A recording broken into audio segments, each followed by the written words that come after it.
The following is a Candlepin Stars and Strikes rebroadcast featuring some of our most memorable programs.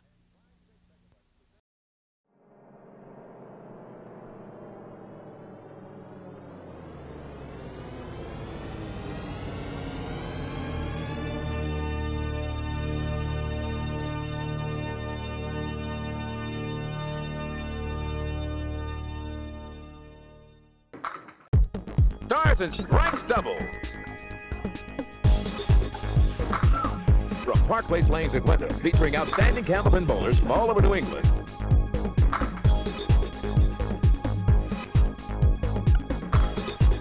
Stars and Strikes doubles is produced in conjunction with the New Hampshire Candlepin Bowling Association. And now your hosts, Doug Brown and Dan Murphy. And welcome back, everybody, to Park Place Lanes here in Windham for Hour 2 of Stars and Strikes on this Sunday on the Winds. Glad you could join us. Doug Brown along with Dan Murphy, and this is semifinal week, as you already know, having watched Stars and Strikes earlier, which we hope you did. And now we move into the semifinals of our doubles event as well. That's right, and team here is really hot, trying to make it 3 in a row. And I got a tough opponent standing in their way. All right, let's meet all of those guys as we get ready for this men's doubles program. It'll be trying for their 3rd win in a row. Our number 5 seeded team, they've won the last 2 weeks, and now they're looking for a 3rd from Dover, New Hampshire, Bob Mazur, and his partner from Peterborough, New Hampshire, Glen Leblanc. Okay, Bob Mazur comes in averaging 122. His roll-off score is 673. And Glen Leblanc averaging 127, his roll-off score 670. And they've been incredibly consistent in their first 2 weeks, winning both of them a 379 2 weeks ago to beat Steve Vadney and Brian McKinley, and then a 378 last week to beat Phil King and Mike Meter. And this week, they will go for their 3rd straight win. It's been a long time since the doubles team was able to win 3 in a row here on the program, and they face a couple of very tough opponents. From Londonderry, New Hampshire, Tim Lipke, and his partner from Newport, New Hampshire, Larry Valcourt. And Timmy comes in averaging 130. His roll-off score, great 720 for 5 games. And Larry Valcourt comes in averaging 124. His roll-off score 666. And Tim and Larry, of course, our number 2 seeded team. The winning team today will move into our championship match next week against our top seeded team. We'll tell you more about that in a moment. Of course, we're looking forward to a big championship week next Sunday here on Stars and Strikes, but we've got to set it up for you first with this match and settle who's going to be in that championship match for doubles. We will do that with the first of our 3 strings right after this timeout. Don't go away.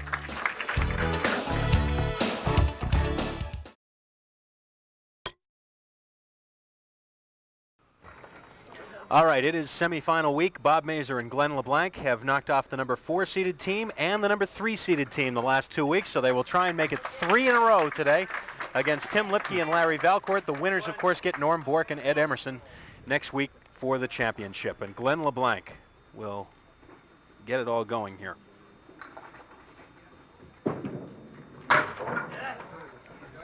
With a half Worcester. Well, they lead by 2.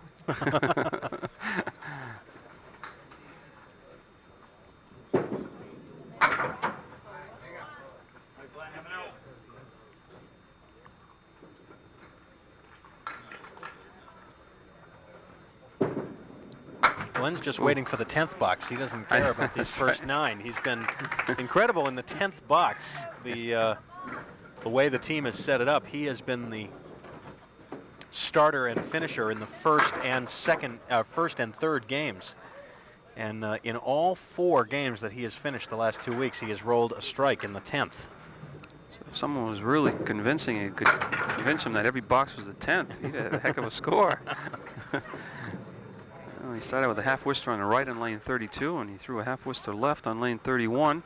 And we'll make it 9 and 15 after 2. And now Tim Lipke steps up on the approach. He's been anxious for this one to begin. Unbelievably anxious.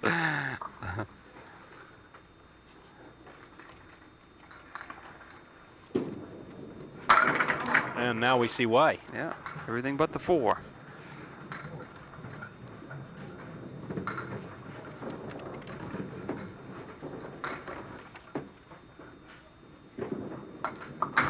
Yes, with a spare.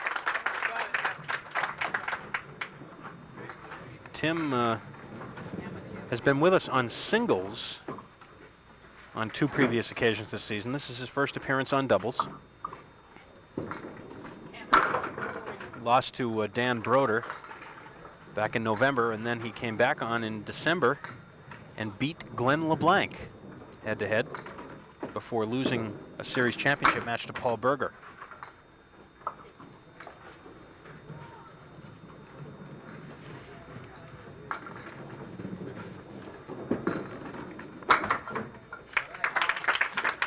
Well, Tim got the mark to start it off, but not the score he probably would have liked.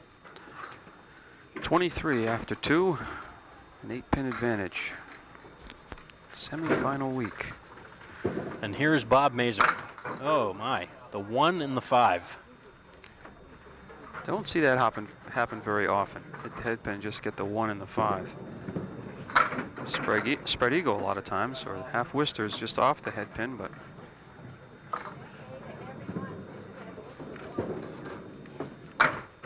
$7 for Bob.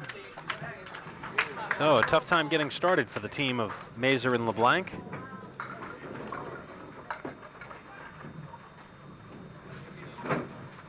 They've averaged just about 126 per game in the 2 weeks they've been here.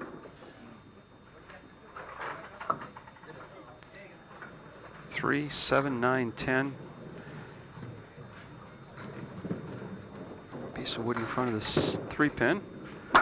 Will it carry? Not all the way over to the 7-pin.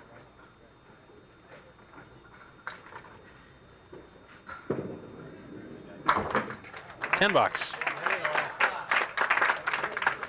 And now up steps Larry Valcourt, who's been with us before, but not for quite some time. This is his first appearance on doubles.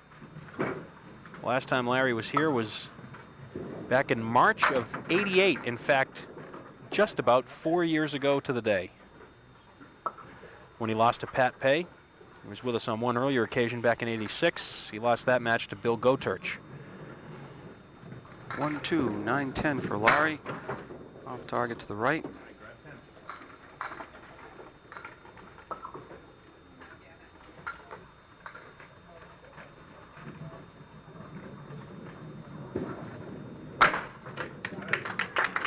Larry from a bowling family, you could say. Absolutely. Their sister was with us in women's doubles. Mm-hmm. Brother was with us. Brother Dan. Right, the doubles a few weeks ago, or a few ladders ago, I should say. And Dad is Leon Valcourt, owner of Sunset Lanes in Newport.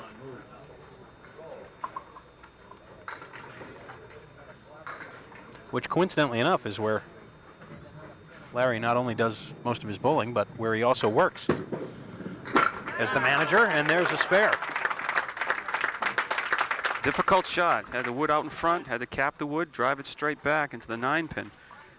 Made it look easier than it really was. Now Glen LeBlanc looking for his first mark for his team, and he is off target to the left.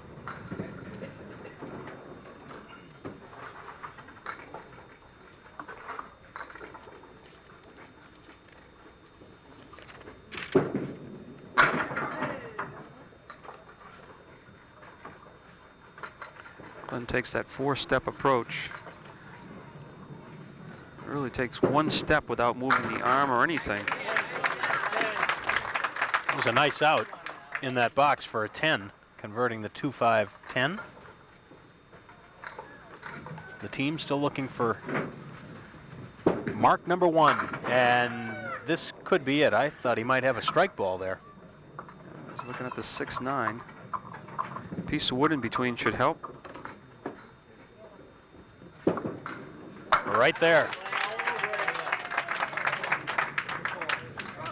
So Mazur and LeBlanc get on the board with a mark, and now Tim Lipke will come up working on a spare left by his partner.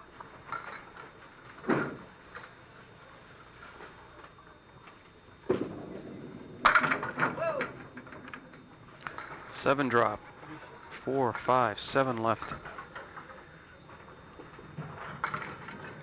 Go inside in the wood, 5-pin side, snap it just behind the 5. Tim works as the assistant manager at the Londonderry Bowling Center, which is where he bowls most frequently. So we have the all-manager team here of Larry Valcourt and Tim Lipke. Tim and his wife Wendy have 2 children, Shane and Shauna. Lives right in Londonderry.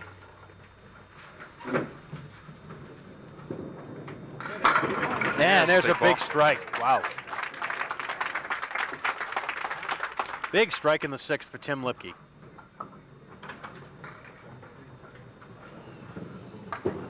Bob Mazur now. That was on a spare, half dozen. 1, 2, 5, and 9 left. Gotta be almost flush on the head pin. That was a good shot. 2 marks in a row for the team.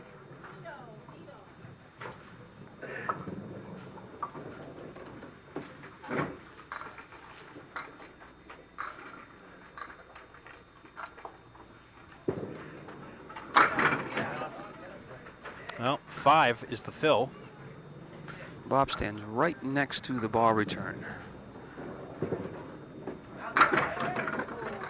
That close, will it happen? No, not from behind anyways. Give it a good run. Comes very close to the ball return with his arm swing too.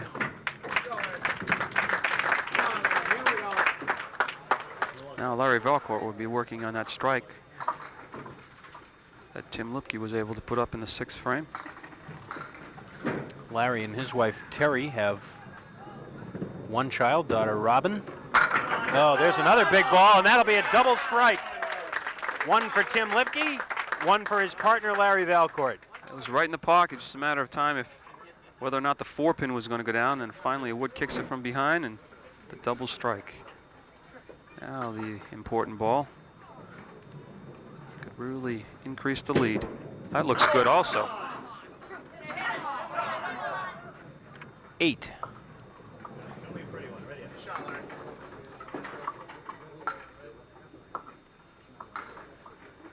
This could go with the wood. It's going to have to play a left-hand piece of wood.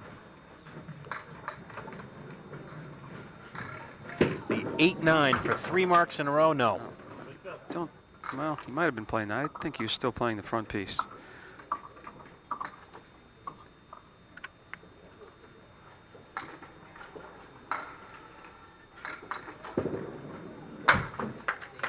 And a 10.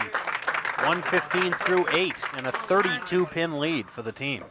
Went from a lead of 15 right up to 32 with that double strike. Yeah.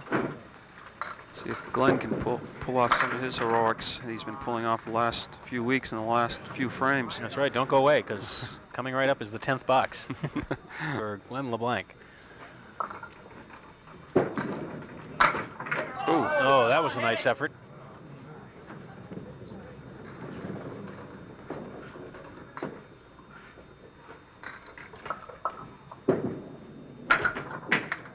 And a 10 with the ball coming back. Kind of unexpected gain here. That's the ball. Perfectly legal because it hit a piece of fair wood first. And after that, the ball can go anywhere it wants to. Oh, he put his 2 fingers up. He knew he had half wister. No strike this time in the 10th.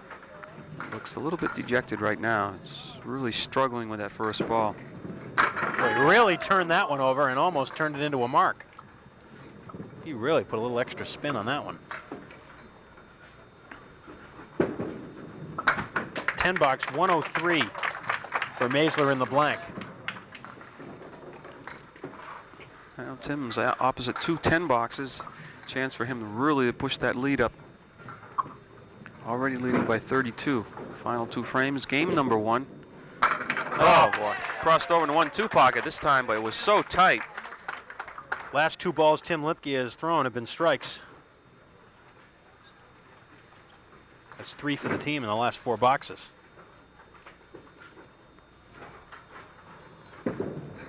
Off target this time.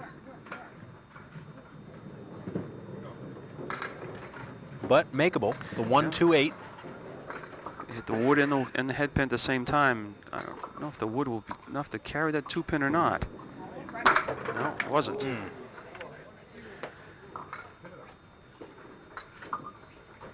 But it will still be a sizable advantage for the team of Lipke and Valcourt after 1 as Tim punches out the 10th pin in that 10th frame.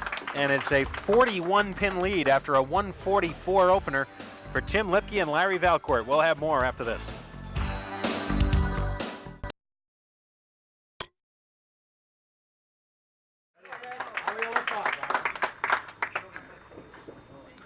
And straight from Sean's stats. Yes. Got a ring to it, huh? First ball average drop, 7.7. No, it's a lob. Oh, and that's going to cost Larry 9. It's a 9 drop, but he'll have to reset. And as I started to say, 7.7, an average drop for the first ball for the team of Lipke and Valcourt. And their opponents only at 4.2. Big difference there. Yeah, first ball is so important. If you're not setting yourself up to make the shots, it's very tough to score. Well, you look at 7.7, let's say 8, so you're looking at 1 and 2 pin spare leaves, where the other team is looking at 5 and 6 pin spare leaves. And plus there were 3 strikes factored into that as well, so that helps your first ball average. That'll turn out to be a 7 for Larry. Right back, Harry, right back. Costly though, because he had a 9 drop on the first ball. Just kind of held on to the ball a little too long and you notice he really grips that ball tight. He really kind of sets it in his hand. And well, let's see. Will they both go? No, just boy. the 2-pin. I think the head pin was going to go, and the wood stood it back up again. He may be better off this way. I think so. The head pin plus the 9 and the 10. Piece of wood there behind the head pin that should help. Say the problem pin probably is going to be the 9. Ooh. Take it back. It was the 10. Now, I'll have to ask Sean during the break in his statistics if that lob counts as a 0 on the first ball. I guess it does. Must, yeah. That'll kill your average. 9 for Larry.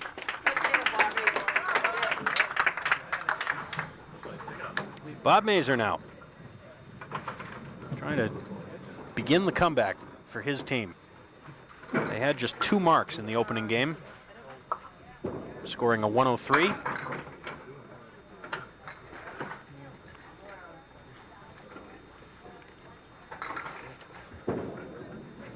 Right on it, but does not carry the corner.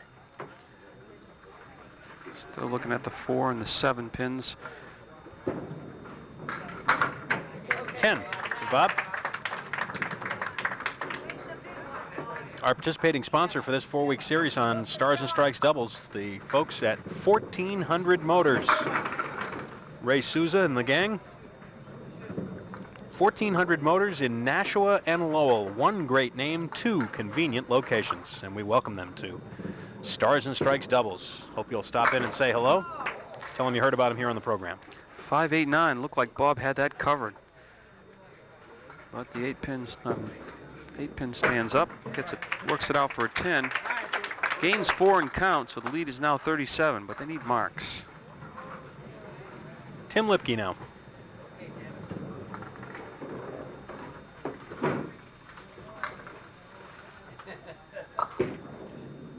Oh, right in the pocket. Another one of those devastating first ball deliveries from Tim, but he leaves the 6-10.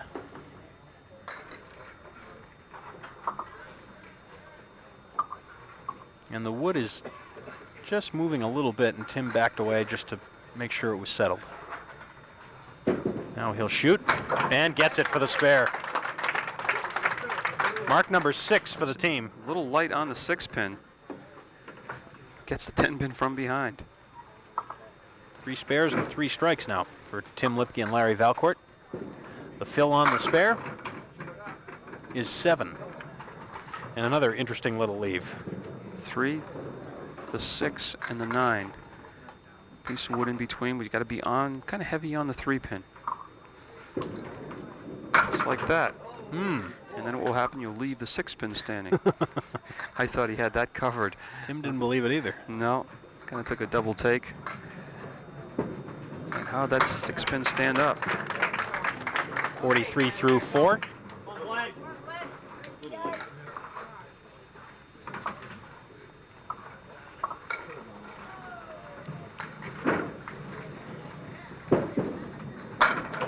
Well, watch out, that falls forward. That 2 pin, he could get a strike.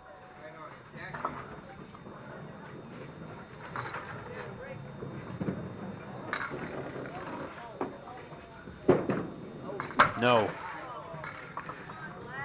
It's like really lunging at the point of release. It's just not fluid like he usually is. And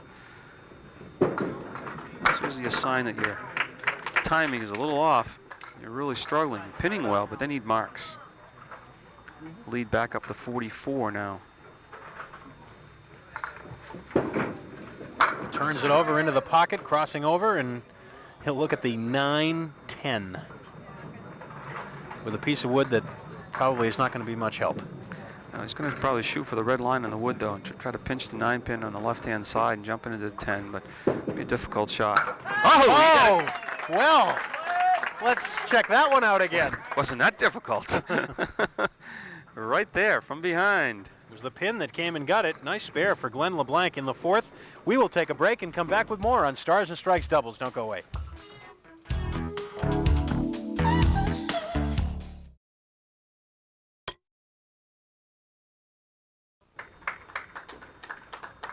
Larry Valcourt set to toe the line here in game 2, box number 5. See his roll-off score. Larry finished 10th in the roll-off, qualifying in that final position, so that meant that he would be paired with the number 1 finisher. That was Tim Lipke. But when you added their scores together, they came out as the number 2 seeded team, and that's why they're here this week. Just by 1 pin, the difference.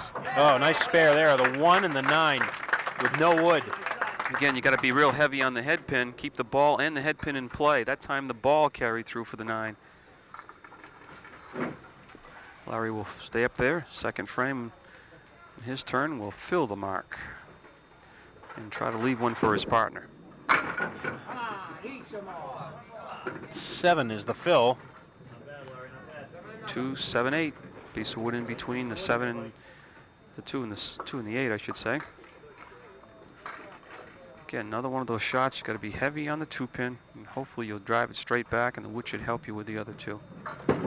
It is going to be light. Too light.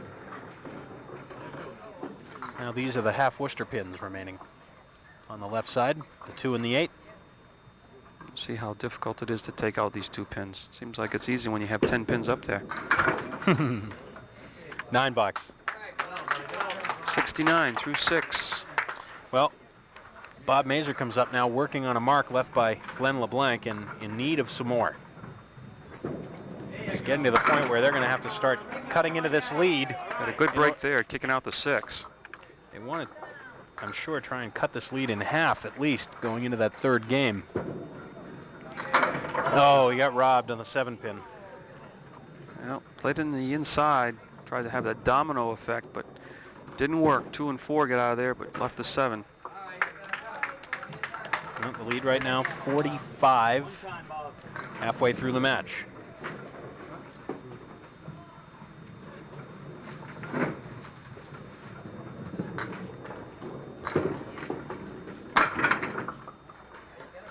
And there's a mess. The 1, 3, 7, 9, and 10. Let's see. Nope.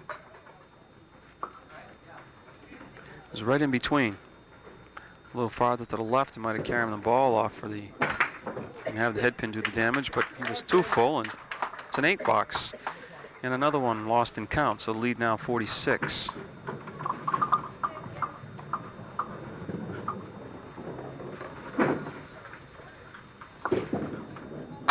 Tim Lipke just missing the head pin to the left. Leaves the 4 horsemen.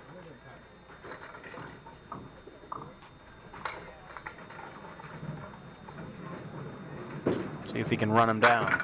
No. Everything but the 10. Such a difficult shot. And you would think by just burying it in the 1-3 pocket, as he just did, you could carry those 4 pins. But more oftentimes than not, the corner pins stand.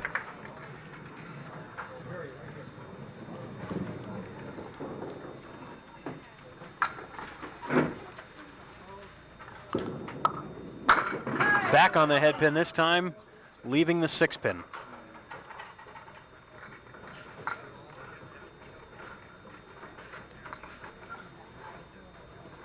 For the spare, yes.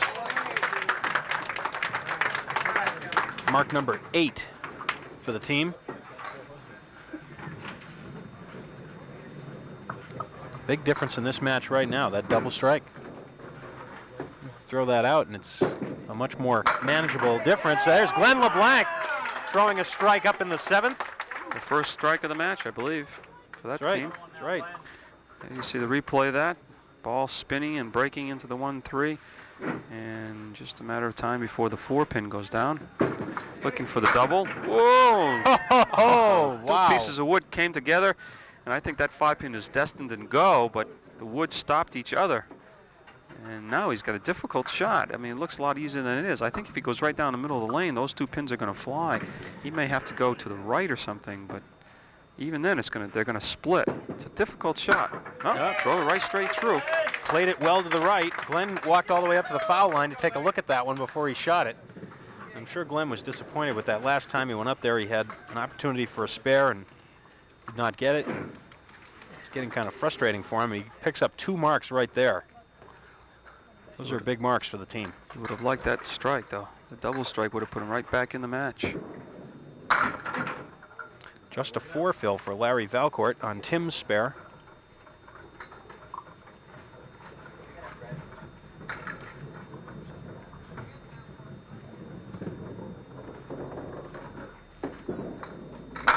But he turns it over for a spare. Great shot. Stays right with it. Looks like the 10-pin was going to be left. Now he wants to duplicate that same ball, the first ball, so he can get a better fill on the spare.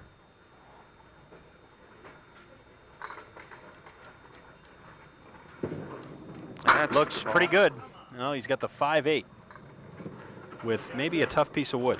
Real tough. Either end. I think you probably want to go high, but if he just touches it going by and clips the 8-pin, he might get it. But I think the shot is trying to cap the wood.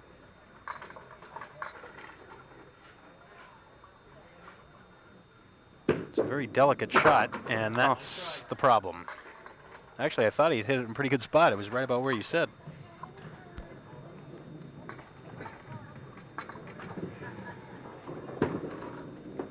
$10, 121, and 265 through 2.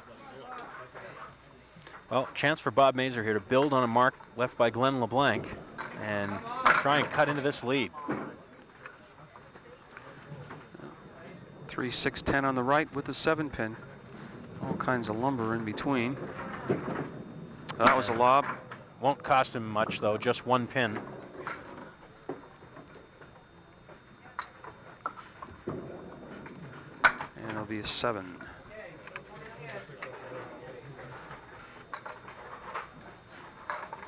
Well, it certainly would have been more devastating had it been a spare ball instead of a...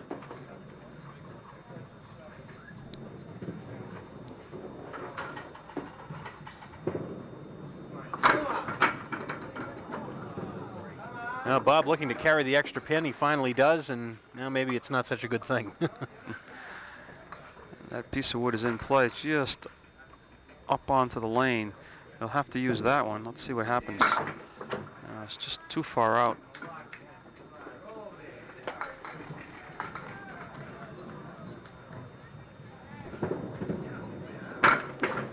$10, 117, and a 220 for the team of Mazur and LeBlanc, so they can't pick up any ground in Game 2. And they will go into Game 3 trailing by 45. Semifinal week here on Stars and Strikes Doubles. We'll be back.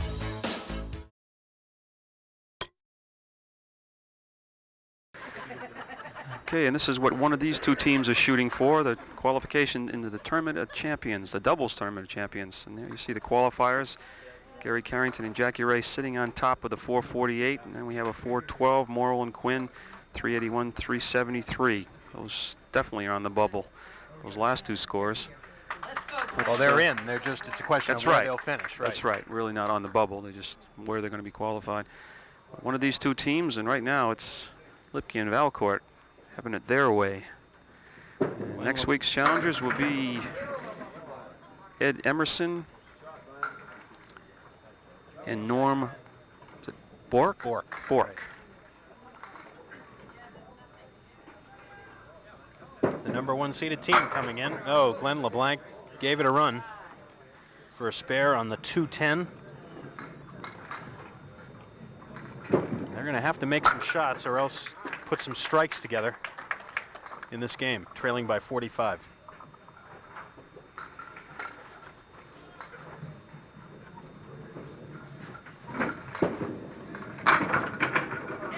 Almost one. Yeah, trailing by 45, you've got to be thinking at least 145 to 155 game, and then hope the other team has a subpar performance. Spare in the second for Glen, so he was that close to having 2 marks in a row to start the game.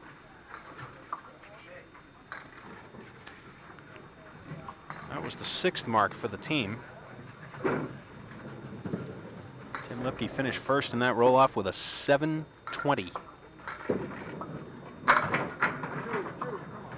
There were 2 700s in the roll-off. Norm Bork had the other one, 719. Then Phil King finished third down at 688. So there was a 31-pin gap between second and third. This is a nice spare by Tim Lipke in the first.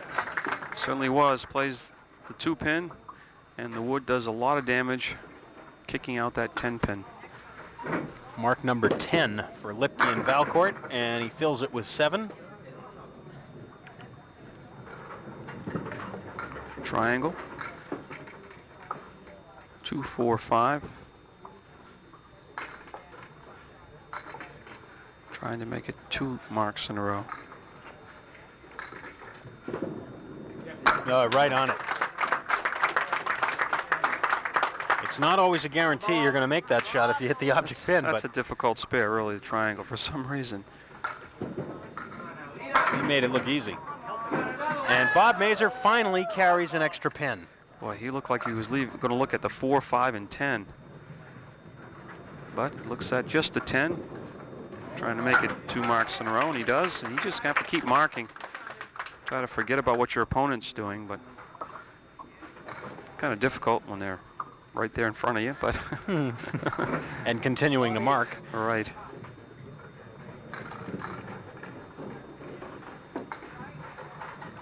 You want to keep the date Sunday, April 19th circled on your calendar. That's the day that we will begin our 5-week series Tournament of Champions, both in singles and in doubles, sponsored by Tri-State Megabucks. It all gets underway Sunday, April the 19th at noon. Hello, Larry. Hello, Larry. 54 through 4 for Mazur and Leblanc. Larry Valcourt now. He's working on a spare left by his partner.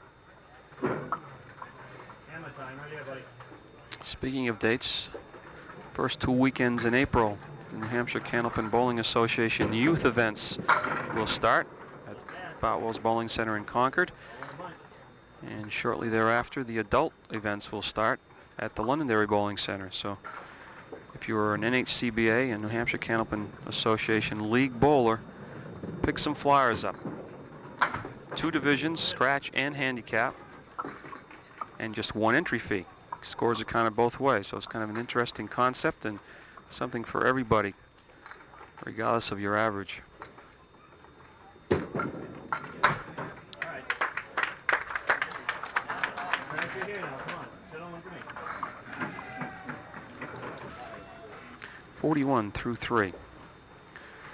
Final game.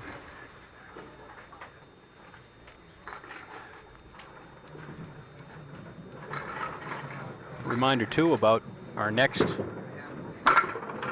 Stars and Strikes doubles taping session here at Park Place Lanes in Windham. That'll come up on Tuesday, March 17th. We're going to celebrate St. Patrick's Day right here at Park Place Lanes. So we hope you'll come down and join us. We'll be taping 4 shows, starting at about 9:30 in the morning, finishing around 4 o'clock in the afternoon. Stars and Strikes doubles taped live here at Park Place Lanes in Windham on Tuesday, March 17th. So we invite you to stop by. Taped live. That's right. They're live when they tape them, aren't we? Right. Yeah. $10 for Larry Valcourt, but they still have a comfortable cushion with 6 boxes to go. Lipke and Valcourt in command. We'll see how it turns out after this.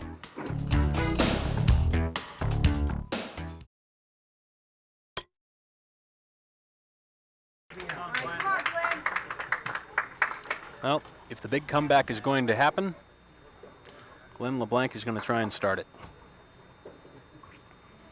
I think each and every ball they're thinking strikes. I want to see if they get a couple up there. No help there as the 5-pin doesn't go. So it's the 3, 5, and 10.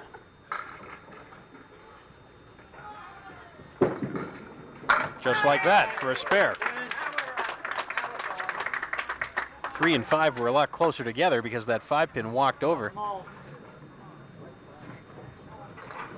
Glen played it perfectly for the spare. Looking for a big count now. Gets 7, tripping out the 6-pin. They called it. Just tripping out that 6-pin gives them a legitimate spare leave in the 2, 4, 7. Got to continue to mark.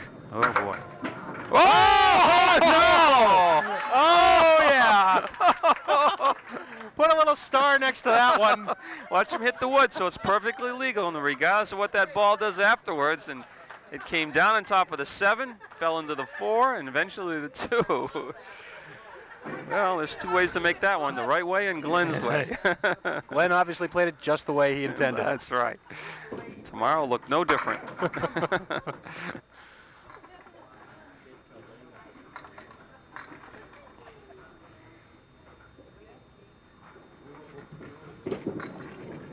Tim Lipke, ooh, trying to snap that one over. Try to snap it right off the wall and come across for the 6-pin. You have to watch sometimes when a lucky shot like that is made, just what it does to the team and your opponents sometimes. Lead now drops to 35. Well, if Tim is open here in the 6th, it'll certainly make things a little more interesting going to the final 4. But Tim's going to have a spare leave here on the triangle in the corner.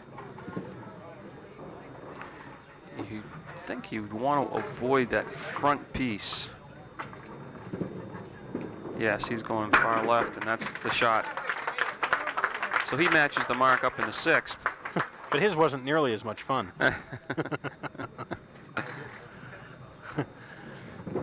On the spare, Bob Mazur goes left. That one looked like it was coming forward too, the 10-pin. That pin spun. It just spun right around on the spot. For the 4 horsemen, it's still there. And wouldn't you know, that's the pin that stays.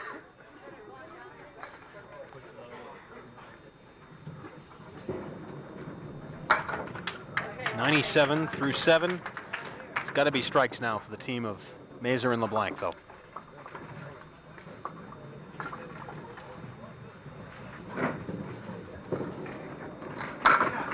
Little full, does not carry the 6-pin.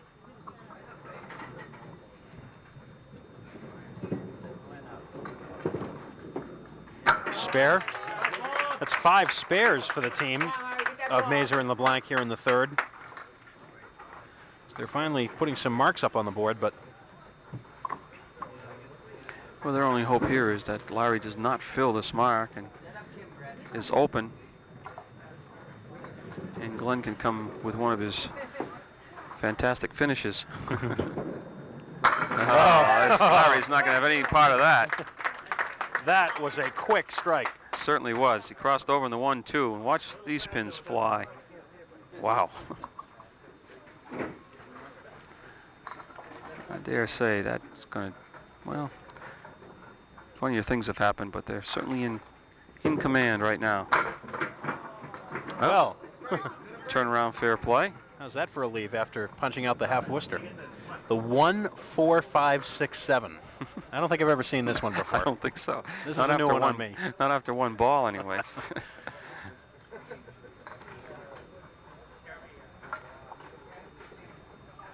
Remember, this is a strike fill. Oh, and it's a spare on the strike.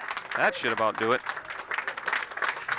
Determined to make it to the final week of this ladder. Tim Lipke and Larry Valcourt. Looks as though they're going to do it. Glen LeBlanc for the final 2. He thought he had a half Worcester there, but he does carry the extra pin 3. That was on a spare.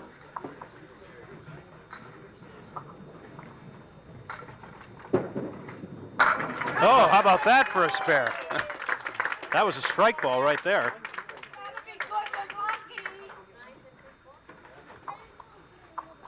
11 marks now for the team, 6 of them here in this third game. All spares, though. 7.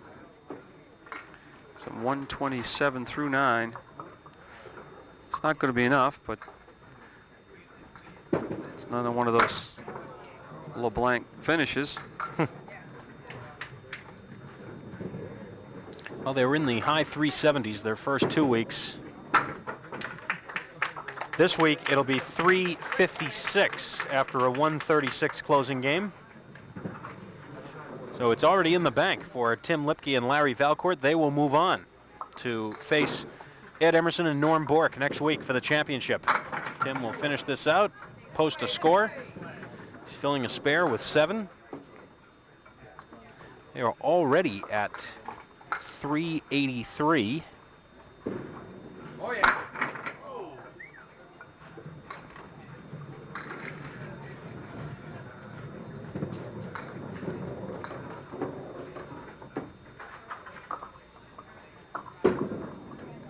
And now 392 with 1 box remaining.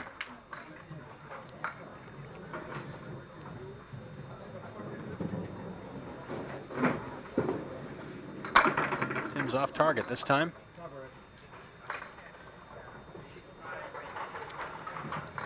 Just looking forward to next week now. Timmy knows it's in the bag, or in the bank, or over, or whatever you want to say. It's foregone conclusion. 1 more week to go, and we'll have qualifier number 5 for the Tournament of Champions. 9 box for Tim, matches the 136, and it's a 401 for Lipke and Valcourt. So next Sunday here on Stars and Strikes, it'll be Tom Morgan and Steve Vadnais at noon, and the team of Tim Lipke and Larry Valcourt against Ed Emerson and Norm Bork at 1 here on Stars and Strikes doubles. We'll tell you more about that and talk to the bowlers after these words.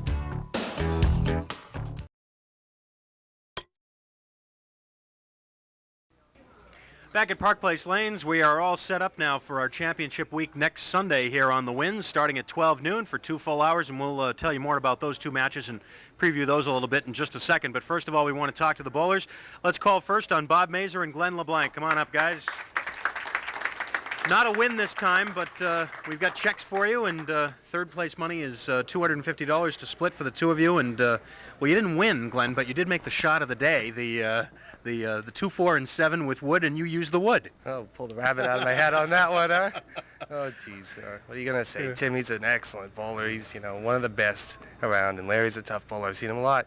They just plain outbowled us today. What are you going to do? Yeah, I think maybe it could have been a safe bet to say that 400 would probably be necessary to win this thing. Yeah, looking at the beginning of the match, I figured we would have to bowl around 400 to win it or be there, and obviously we didn't come close today.